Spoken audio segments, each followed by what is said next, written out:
Hi, first graders. Happy Wednesday. I hope you're ready for science because we are going to start a new topic today. Today, we are going to start engineering. And engineering and science go together like peanut butter and jelly. Engineers are people who build, invent, or fix things to solve problems. So engineers and scientists work together a lot to solve those problems. Engineers could be people who fix computers or make new computers. Engineers can be people who have a tool belt or hard hat. Engineers could be people who work on construction sites. Here's another construction site. It looks like these engineers are fixing or building a bridge. Engineers can look like this. Or engineers can be people that fix your car. Today, we are going to read a story about a kid engineer. Her name is Rosie Revere. And this is a really great story. Some of you might have already read it before. Let's get started.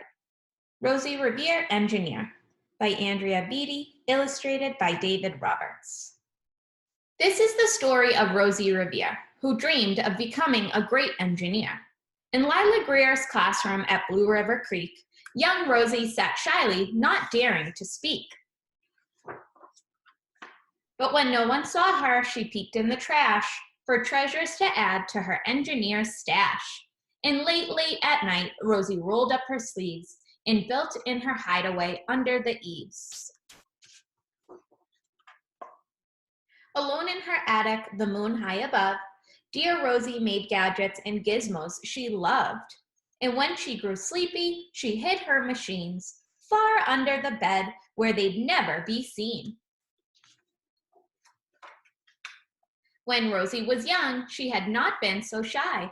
She worked with her hair swooping over one eye and made fine inventions for uncles and aunts, a hot dog dispenser and helium pants.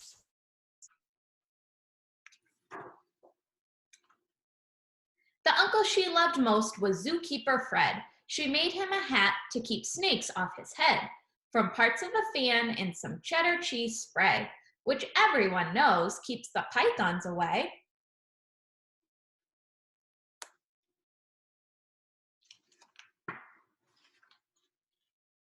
And when it was finished, young Rosie was proud, but Fred slapped his knee and he chuckled out loud. He laughed till he wheezed and his eyes filled with tears, all to the horror of Rosie Revere, who stood there, embarrassed, perplexed, and dismayed. She looked at the cheese hat and then looked away. I love it, Fred hooted. Oh, I truly do. But Rosie knew that could not be true. She stuck the cheese hat on the back of her shelf, and after that day, she kept her dreams to herself. And that's how it went until one autumn day, her oldest relation showed up for a stay. Her great-great-aunt Rose was a true dynamo who worked building airplanes a long time ago. She told Rosie tales of the things she had done and goals she had checked off her list one by one. She gave a sad smile as she looked to the sky. The only thrill left on my list is to fly.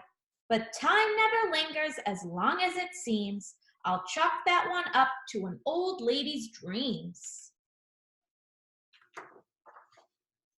That night, as Rosie laid wide-eyed in bed, a daring idea crept into her head.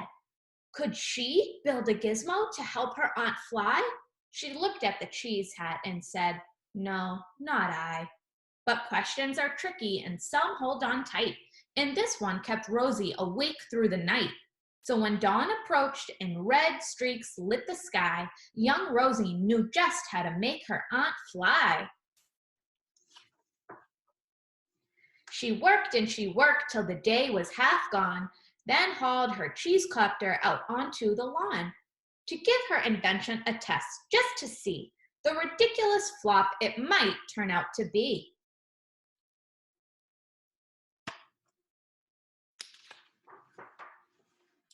Strapped into the cockpit, she flipped on the switch. The helio cheese copter sputtered and twitched. It floated a moment and whirled round and round, then froze for a heartbeat and crashed to the ground. Then Rosie heard laughter and turned around to see the old woman laughing and slapping her knee. She laughed till she wheezed and her eyes filled with tears, all to the horror of Rosie Revere, who thought, "Oh no, never, not ever again will I try to build something to sputter or spin, or build with a lever, a switch, or a gear, and never will I be a great engineer." She turned around to leave, but then Great-Great-Aunt Rose grabbed hold of young Rosie and pulled her in close, and hugged her and kissed her and started to cry. "You did it! Hooray! It's the perfect first try. This great flop is over. It's time for the next." Young Rosie was baffled, embarrassed, perplexed. "I failed," said dear Rosie. "It's just made of trash. Didn't you see it? The cheese copter crashed." "Yes," said her great aunt, "it crashed, that is true. But first it did just what it needed to do. Before it crashed, Rosie, before that, it flew." "Your brilliant first flop was a raging success. Come on, let's get busy and on to the next." She handed a notebook to Rosie Revere, who smiled at her aunt as it all became clear. Life might have its failures, but this was not it. The only true failure can come if you quit.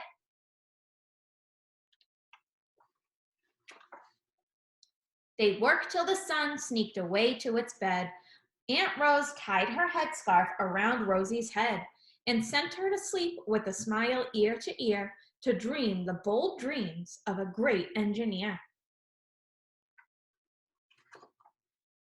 At Blue River Creek, all the kids in grade 2 build gizmos and gadgets and doohickeys too. With each perfect failure, they all stand and cheer, but none quite as proudly as Rosie Revere. The end. Such a sweet story, and it's really so true that being an engineer is challenging, but you should never give up.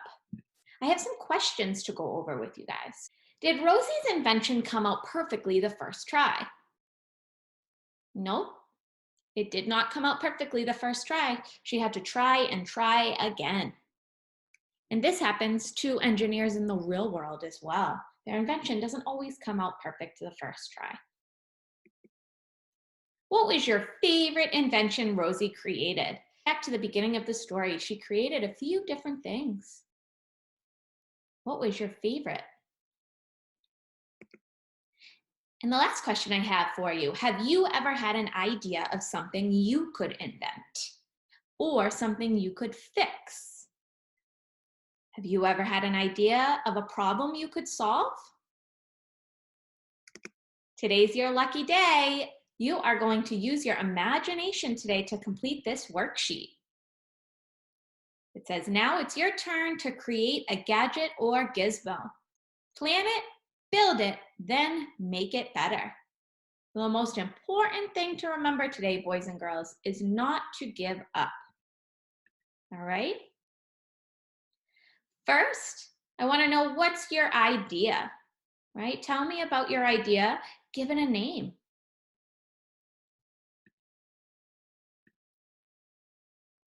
Then I want you to think about, what problem does your invention solve? What problem does it solve? And then the last part of the worksheet says design, draw your idea. So you have this giant box to draw your invention. You could draw it with a pencil or crayons. It would be awesome if you labeled your drawing. And then you're gonna go ahead and build your invention. And remember, if it doesn't work the first time, you can always make it better and improve it. Now, boys and girls, this is the very first engineering project of many that we will be doing this year. So I want you to try your best, use your imagination, and have a blast. I can't wait to see what you come up with. Bye, first graders.